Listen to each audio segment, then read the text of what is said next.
Boa noite, igreja. Graça e paz. Continuando essa série de cultos de ensino, hoje a gente entra na quarta quinta-feira, como o pastor falou, e nós vamos aqui falar sobre as três ondas de avivamento. As ondas de avivamento e o grande avivamento final. Quando a gente fala que nós somos pentecostais, nós estudamos aqui no primeiro, no segundo, no terceiro culto, por que nós somos pentecostais? E os pentecostais, eles acreditam em avivamento. Eles vivem avivamentos genuínos e verdadeiros. E nós, como pentecostais, como uma denominação pentecostal, nós vivemos avivamento. Por isso que é importante nós sabermos sobre ele. A gente começa definindo o avivamento, que também é chamado de reavivamento. Spurgeon disse que reavivamento é viver novamente.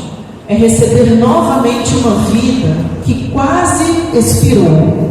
É a gente receber uma vida que a gente quase perdeu, uma vida que quase se foi. É reacender em uma chama a centelha vital que estava quase extinta.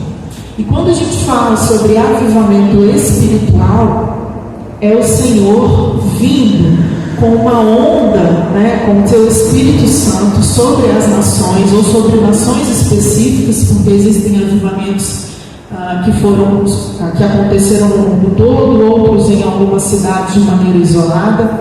É quando vem a onda do Espírito Santo e renova, revive aquela igreja, aquela cidade, aquela nação, pelo poder do Espírito Santo de Deus. Então é quando a gente coloca uma outra definição também de avivamento, é quando a gente coloca, quando Jesus volta a ser o centro daquela igreja, daquela comunidade. A gente vê aí várias passagens bíblicas que, por muitos momentos, principalmente no Velho Testamento, o povo de Israel, ele desobedecia ao Senhor, ele esquecia dos mandamentos, ele parava de cumprir os mandamentos do Senhor, e vinha um caos sobre aquela cidade, sobre aquele povo, Eles começavam a viver ondas de violência, dificuldades na questão financeira, pobreza, miséria, fome. E aí vinha o Senhor com uma onda de avivamento para mostrar para aquele pessoal que eles precisavam obedecer de novo. E havia transformação naquela cidade, naquela nação. Porque quando a gente fala de avivamento, a gente precisa ter transformação. Não existe avivamento sem mudança. O verdadeiro avivamento, ele causa, dentre outras coisas, arrependimento e transformação verdadeira. Então, só para a gente recapitular, depois da Reforma Protestante, que aconteceu lá com Martinho Lutero, em 1517, a gente teve alguns grandes avivamentos. Então, em 1640, o movimento dos puritanos. Deus levanta homens lá na Inglaterra que começam a discordar, começam a não concordar com as doutrinas, com algumas práticas que eles viviam naquela época, porque eles começaram a ver, eles tiveram um despertar trazido pelo Espírito Santo de Deus, de que aquelas práticas elas não eram bíblicas. E aí eles se levantam, são avivados e começam a mudança. 1730, John Wesley, Jonathan Edwards, George Whitefield. 1800, com Finney nos Estados Unidos. Depois o próprio Finney foi para a Inglaterra e o avivamento foi com ele. Azusa, que o pastor Rodolfo pregou, Gales. E aí a gente chega nessas três ondas aqui, que são as principais que nós vamos falar hoje, que são as três ondas de avivamento que atingiram o Brasil, o nosso país, de maneira específica. Então a gente tem a primeira onda nos anos de 1910, 1920. Depois a gente vê uma segunda onda de avivamento nos anos 40 e 50. E uma terceira onda de avivamento nos anos 80 e 90. E que os estudiosos dizem que nós estamos vivendo essa terceira onda de avivamento até os dias de hoje. E muitos acreditam que essa terceira onda de avivamento no Brasil é a última. Por isso o nome, o grande avivamento final. É a última antes da vinda de Jesus. A primeira onda, 1910-1920, ela foi denominada como onda do pentecostalismo. A segunda foi a onda carismática, ou a onda do movimento da fé, gente vai falar um pouquinho mais para frente. E a onda neopentecostal, que começou nos anos 80, 90 e que a gente vive até hoje. Então a primeira onda foi quando Deus enviou o seu Espírito Santo para varrer o Brasil. Ele fez isso através da vinda dessas duas congregações aqui para o Brasil, que foram as primeiras congregações pentecostais a fundarem igrejas aqui no Brasil, que é a Congregação Cristã do Brasil, que chegou aqui em 1910 no Paraná, e a Assembleia de Deus, que chegou em 1911 lá em Belém do Pará. A Assembleia de Deus trazida pelos americanos, por missionários americanos que fundaram a Assembleia de Deus no norte do nosso país, e a Congregação Cristã do Brasil em 1910, que chegou através de um missionário ítalo-americano. Então essas foram as duas primeiras igrejas que se denominaram pentecostais e trouxeram o pentecostalismo para o nosso país. E aí depois a gente teve, nos anos 40, nos anos 50, a gente teve a onda carismática, que também era chamada de onda do movimento da fé. Foi quando começou a se estudar mais sobre a fé, falar mais sobre fé. E aí a gente teve o surgimento da Igreja Quadrangular, que veio para o Brasil por influência de igrejas americanas. Então ela foi fundada em 1950. O Brasil para Cristo, que foi fundado em 55 por um brasileiro, já faleceu. A Deus é Amor, que é uma das grandes, se não a maior igreja pentecostal que nós temos no nosso país, que foi fundada por um brasileiro também, aqui no Brasil, em São Paulo, em 1962. E a Deus é Amor hoje, ela está presente em mais de 80 países. Uma igreja que saiu do nosso país, que foi fundada aqui e que já alcançou aí tantas nações. E a terceira onda que vem lá dos anos 1980, 90, que é essa onda do neopentecostalismo, que é quando a gente vai, é no que nós vamos dar mais ênfase hoje. Então a gente tem aí o surgimento da Igreja Universal do Reino de Deus, do bispo Edir Macedo em 77, a Internacional da Graça, Sara Nossa Terra, Bola de Neve, a Mundial do Poder de Deus, e tantas outras igrejas que foram e continuam sendo fundadas até o dia de hoje, nessa era do neopentecostalismo que a gente está vivendo, nessa onda de avivamento neopentecostal. Bob Mumford, ele é um pastor americano, hoje ele é vivo, ele tem 94 anos. Ele escreveu nesse livro, A Igreja do Século XX, ele definiu o neopentecostalismo como sendo o mover atual de Deus. Isso ele estava falando em 1992. Mas muitos teólogos, pastores, e a gente tem visto aí na prática que esse mover sobrenatural de Deus, ele ainda perdura sobre a nossa nação. Algo que está atingindo mais e mais o mundo inteiro, todas as nações. É algo que não é nem pentecostal, não é nem da primeira onda de avivamento, nem carismático, ou seja, nem da segunda onda de avivamento. Ultrapassa as duas primeiras ondas e está tocando em várias denominações já existentes. Então, nessa era do neopentecostalismo, o que a gente observa é que a gente tem aí igrejas tradicionais, como a Igreja Batista, que chegou no Brasil bem antes lá da Assembleia de Deus e da Congregação Cristã, a Presbiteriana, que são igrejas tradicionais, mas que têm se ramificado em movimentos neopentecostais. A gente tem a Igreja Batista Renovada, como nós somos, já existe também a Presbiteriana Renovada, dentre outros.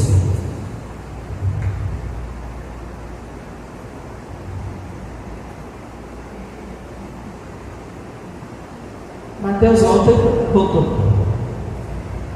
O pastor Paulo Romeiro, ele é brasileiro, se eu não me engano, ele é de São Paulo ou é de Minas, não vou lembrar agora. Olha o que ele fala sobre o neopentecostalismo no livro dele, chamado Supercrentes. O neopentecostalismo ele é conhecido popularmente como a teologia da prosperidade. Esta corrente doutrinária ensina que qualquer sofrimento do cristão indica falta de fé. Ou seja, se você está passando por alguma tribulação, alguma dificuldade, é porque você não tem fé suficiente para sair daquele problema. Assim, a marca do cristão cheio de fé e bem-sucedido é a plena saúde física, emocional e espiritual, além da prosperidade material. Pobreza e doença são resultados visíveis do fracasso do cristão que vive em pecado ou que possui fé insuficiente.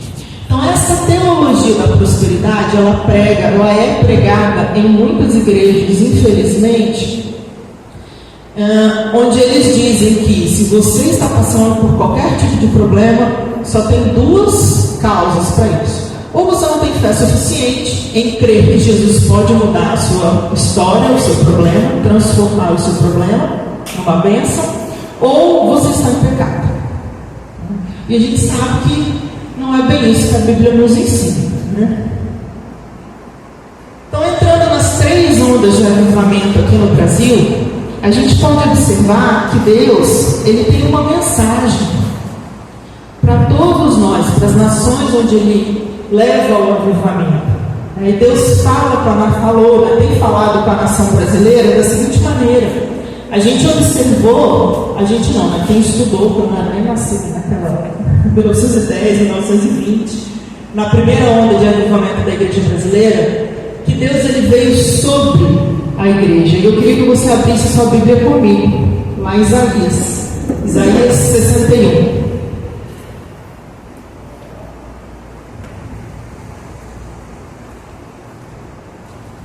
Isaías 61, versos 1 e 2. Eu vou ler, na minha versão diz assim: O Espírito de Deus está sobre mim, porque o Senhor me ungiu para pregar boas novas aos pobres, enviou-me a curar os quebrantados de coração, a proclamar libertação aos cativos e a pôr em liberdade os algemados, a apregoar o ano aceitável do Senhor e o dia da vingança do nosso Deus. Está aí.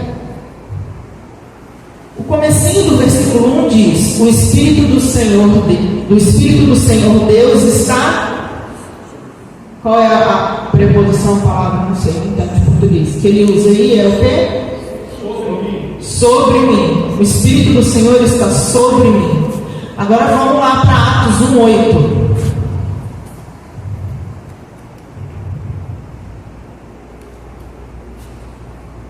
Atos 1:8, na minha versão vai dizer assim: mas vocês receberão poder ao descer... Alguém achou? Sobre vocês o Espírito Santo, e serão minhas testemunhas, tanto em Jerusalém como toda a Judéia e Samaria e até os confins da terra. Então vocês receberão poder sobre vocês. Então a gente vê na primeira onda de avivamento Deus vindo sobre a igreja, derramando o seu Espírito Santo, o poder do Espírito Santo dele em cima da igreja. E aqui o sobre vós, né, que é falado nesses 2 versículos, é Deus derramando a sua unção sobre a sua igreja. E derramando essa unção, ele prepara a igreja dele, ele preparou a igreja dele para pregar, para libertar cativos, como está escrito em Isaías 61, para levar o evangelho, as boas novas. Então, na primeira onda, a gente vê Deus sobre a igreja. Na segunda onda, a gente já vê um mover de Deus, um avivamento um pouquinho diferente. Lá nos anos 40, 50, onde começa essa segunda onda de avivamento, a gente vê Deus pela igreja, Deus por nós, Deus por mim, Deus por você, Deus como se Deus estivesse ao nosso lado nos defendendo e nos dando poder. Nos transmitindo poder. Abre lá comigo em Romanos 8:31.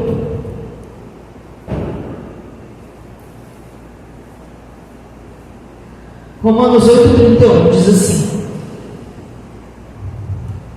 que diremos então à vista dessas coisas? Se Deus é por nós, quem será contra nós? Um versículo muito conhecido da igreja, né? Se Deus é por nós, por que nós vamos temer, né? Deus, por nós, Ele nos transmite o seu poder. E assim nós vamos sendo capacitados nessa segunda onda de avivamento também a pregar o Evangelho, levar as boas novas, e a gente vê Deus agindo pela igreja.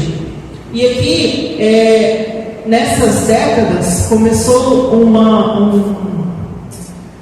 uma disseminação muito grande do assunto sobre a fé, que nós vamos estreitando os nossos laços com o Senhor, e Ele vai vivendo cada vez mais por nós, pela sua igreja, à medida que a gente vai aumentando a nossa fé.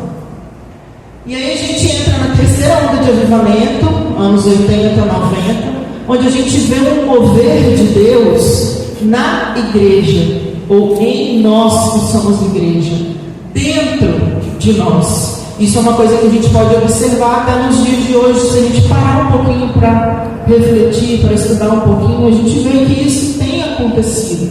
Deus derramando a unção dele dentro de nós. Abre lá em Coríntios 3, 18. 2 Coríntios 3, 18.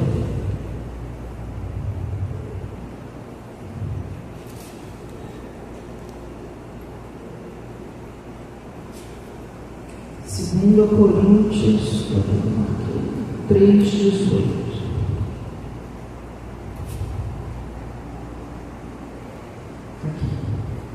Diz assim: e todos nós, com o rosto descoberto, refletindo a glória do Senhor, somos transformados de glória em glória, na sua própria imagem, como pelo Senhor, que é o Espírito. Vou ler mais uma vez. E todos nós, com o nosso rosto descoberto, refletimos a glória do Senhor. Vamos parar aí.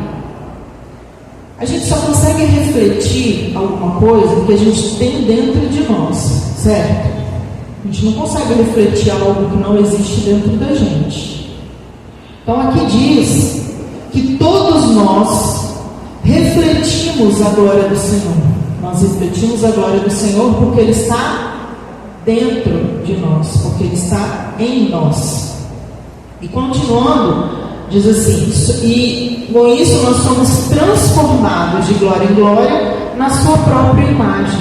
Então, quando nós refletimos a glória do Senhor, nós somos também transformados de acordo com a imagem dele, que Ele mesmo transforma em nós através do seu Espírito Santo.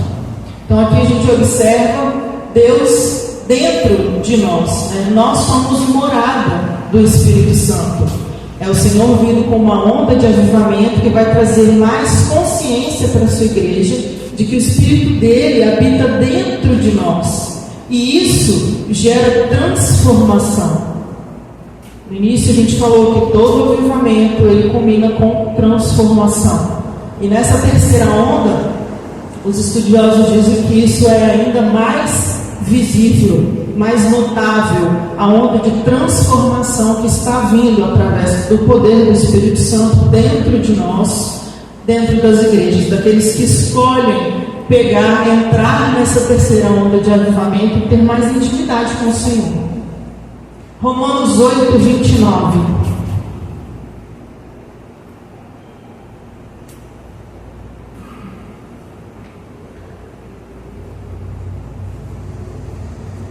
Diz assim: pois aqueles que Deus de antemão conheceu, Ele também predestinou para serem conformes à imagem de seu Filho, assim, a fim de que Ele seja o primogênito entre muitos irmãos. Então a gente vê aqui que o plano de Deus, nesse versículo, ele vai muito além do que a nossa salvação. Nós, acredito que a grande maioria de nós aqui já passou pela fase da queda, nós aceitamos a Jesus, tivemos os nossos pecados perdoados, e a gente está aqui nessa etapa do processo. Essa etapa do processo que é a etapa de santificação, de transformação. É nessa etapa que nós estamos vivendo essa terceira onda de avivamento, que é Deus dentro de nós. Quando aconteceu a queda, Adão foi o primeiro homem, Deus não quis que nós fôssemos transformados à imagem de Adão, porque ele pecou, né? Então ele não seria mais o filho perfeito, o filho à imagem de Deus Pai. Então ele envia Jesus, o filho perfeito, e agora Jesus passa a ser a matriz, o cabeça de raça, que nós devemos, segundo a palavra de Deus, sermos transformados cada vez mais parecidos com Ele. Então é aqui que a gente se encontra hoje, nessa etapa do processo, depois da salvação, na fase de santificação, até nós nos encontrarmos com o Senhor. Enquanto Ele não vem, a gente continua vivendo esse avivamento e sendo cada vez mais santificados e transformados. Gálatas 4:19.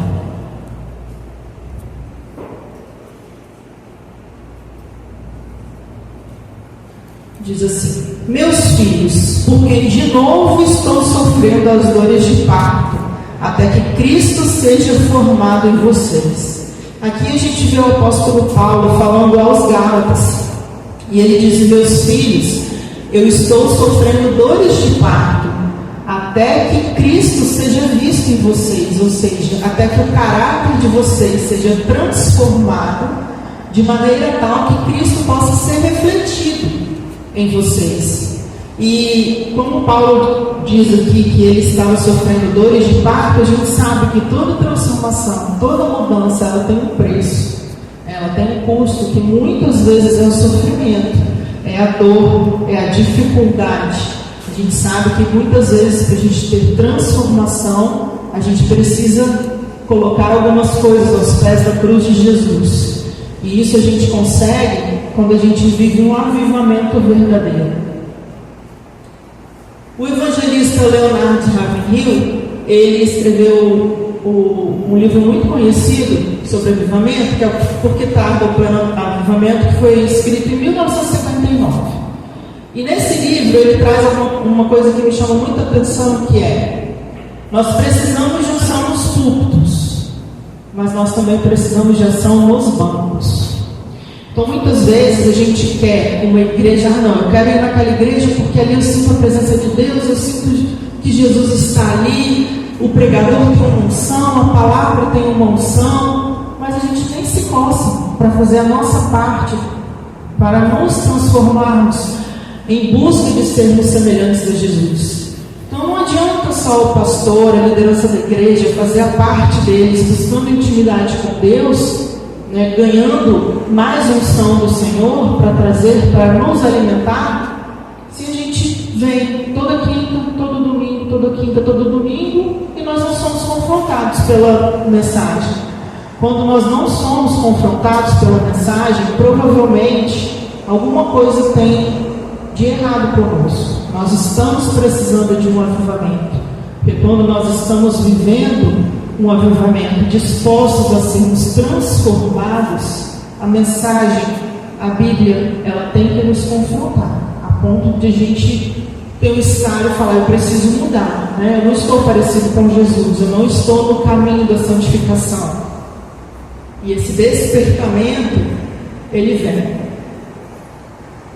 Como nem tudo são flores, como o pastor Paulo Romero falou, né, sobre a teologia da prosperidade, infelizmente muitas igrejas neopentecostais que estão surgindo, elas trazem alguns tipos de problemas, né? E dentre eles, os mais comuns são a mentalidade de franquia, que a gente vai falar um pouquinho, a distorção do sobrenatural. A distorção do sobrenatural são aquelas denominações que, espero que os irmãos me entendam, que elas só ficam felizes se houver gente gritando em línguas dentro da igreja, gente rodopiando, gente sapateando. Se for um culto como nós todos aqui estamos ouvindo a palavra de Deus e aprendendo mais com a palavra, muitos irmãos saem de lá e não voltam mais, porque na cabeça deles Deus não estava presente ali, porque não houve manifestação dos dons espirituais, tá?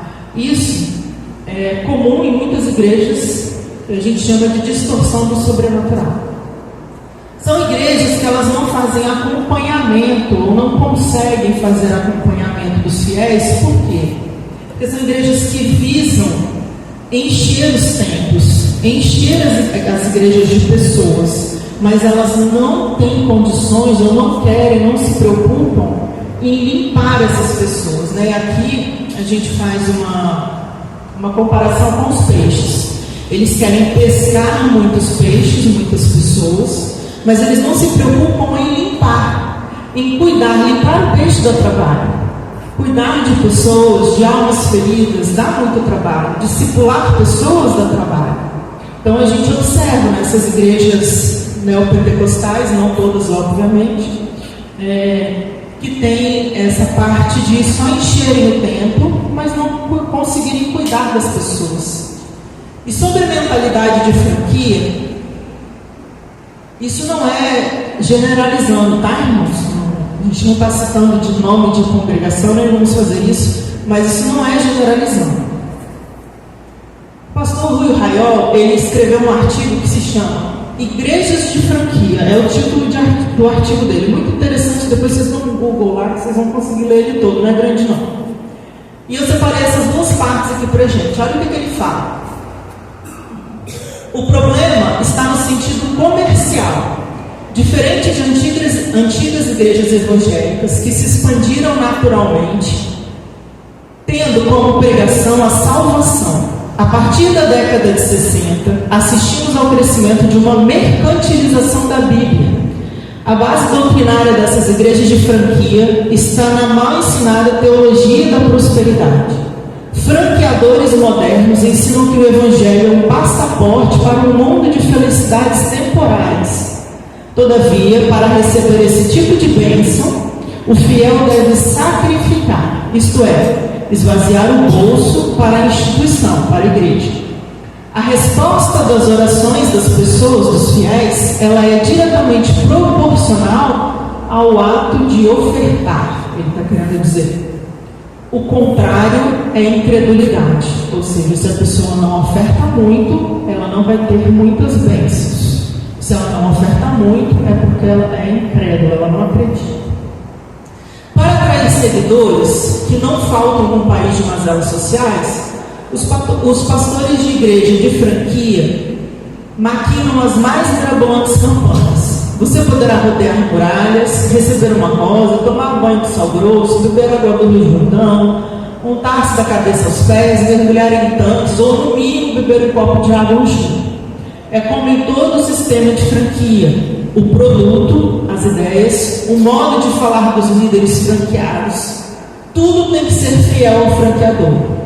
Se o líder gesticula bem e fala pausado, os franqueados não podem gritar e nem ser estáticos. Ou seja, existe um padrão a ser seguido, né? Não existe uma liberdade, não existe liberdade de pregar a palavra. Esse é um outro artigo de uma igreja brasileira, que eu tampei aqui o nome, para a gente, nosso objetivo não é exposição. E a página principal dessa igreja, quando você clica, você já entra nessa página, né?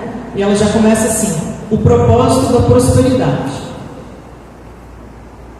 Não deu para ler, Mateus, mas ali ele está falando sobre um livro.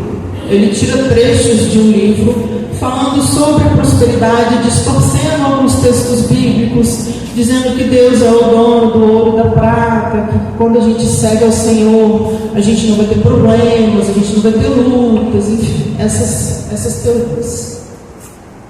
E para a gente refletir, a maioria de nós quer sermos batizados com o Espírito Santo, desenvolvermos os dons espirituais. A maioria de nós quer falar em línguas, quer ter palavras de conhecimento, quer ter dom de cura, quer ter discernimento de espíritos, mas a maioria de nós não quer viver o avivamento verdadeiro para receber isso do Senhor. A maioria de nós não quer uma intimidade verdadeira com o Senhor. E sem avivamento, sem renascer de novo, né? Sem termos comunhão sincera, verdadeira, honesta com o Espírito Santo, a gente não vai ter. Quando entendemos a grandeza dessa obra interior do Espírito Santo em nós, algo se revoluciona, algo se transforma. E nós vamos querer mais experiências com Deus. Nós vamos almejar de verdade a mudança. E aí a gente vai querer entregar a Ele todo o nosso ser, todas as áreas da nossa vida. Porque muitas vezes a gente entrega a maioria, mas algumas a gente continua com os nossos pecados ocultos, com os nossos pecados escondidos. A gente não quer abrir tudo com o Senhor. Enquanto nós não, como igreja do Senhor, não nos entregarmos por inteiro, nós não vamos entrar nessa onda de avivamento. Dá para passar aí, Mateus? Dá para apagar a luz? Senão não vai dar para ver direito. É um vídeo curto da irmã Maria Lorena, não sei se alguém conhece ela. Ela é uma... Dá uma pausa rapidinho, Mateus, por favor. Ela é missionária da Igreja Deus e Amor, uma mulher que influencia muitas pessoas no Brasil e no mundo. Ela vive para Jesus, ela dedicou a sua vida para Jesus. E é um vídeo recente dela, do segundo semestre do ano passado, e eu queria que vocês assistissem. Grandes pregadores, teólogos, estudiosos da palavra de Deus que nós temos no Brasil acreditam que nós estamos vivendo o último avivamento, ou o grande avivamento final, antes da vinda de Jesus. Então é hora de despertar, é hora de colocar a mão na consciência, é hora de acordar enquanto há tempo, para que a gente não fique para trás. Amém? Quero orar, gostaria que você levantasse, ficasse de pé.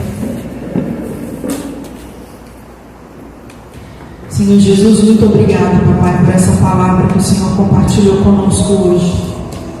Ó Senhor, obrigado porque o Senhor está no nosso meio. Obrigada, Senhor, porque mesmo tantas vezes nós não sentimos a Tua presença, mas nós acreditamos nela, meu Deus. E nós cremos na Tua palavra, que o Senhor diz que estaria sempre conosco, até o fim dos tempos. Obrigada, Senhor, por essas ondas de avivamento que vêm varrendo as nações do mundo, meu Deus. E, Senhor, prepara-nos, transforma-nos, capacita-nos, Deus. Tira de nós tudo que não Te agrada. Dá-nos, Senhor, como disse Davi, um coração limpo, um espírito inabalável, Senhor, para que nós consigamos viver verdadeiramente e nos entregarmos totalmente ao Senhor, meu Deus. E vivermos um avivamento genuíno, verdadeiro. Vivermos para o Senhor, para a honra e glória do Teu nome, papai. Perdoa, Senhor, os nossos pecados. Perdoa as nossas falhas. Perdoa, Senhor, pelas vezes que nós não Te entregamos tudo. Perdão, Senhor. Fica conosco, papai. Obrigado por tudo. É a nossa oração, em nome de Jesus. Amém.